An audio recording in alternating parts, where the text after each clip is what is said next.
Welcome to సేనా news. ప్రజా సమస్యలపై నిరంతర పోరాటం.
మా గ్రామం, మా ఊర్లో నాకు గల 2 ఎకరాల 35 సెంట్లలో సర్పంచ్ వాళ్ళ ఇంటికి సీసీ రోడ్డు వేసుకోవాలని చెప్పి నన్ను నానా రకాల బెదిరించి ఏమేమో చేయాలని చెప్పి ఇట్లా శుద్ర పూజలు అన్నీ చేసి మమ్మల్ని బెదిరిస్తున్నారు.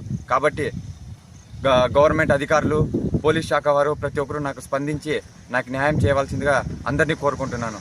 అలాగే కుటుంబ ప్రభుత్వంలో ఉన్న బీసీ సంక్షేమ శాఖ మంత్రివర్యులు శ్రీ సవితమ్మ గారిని కూడా నాకు సహాయం చేయాల్సిందిగా కోరుకుంటున్నాను. నాకు ఖచ్చితంగా న్యాయం చేయాలని కోరుకుంటున్నాను.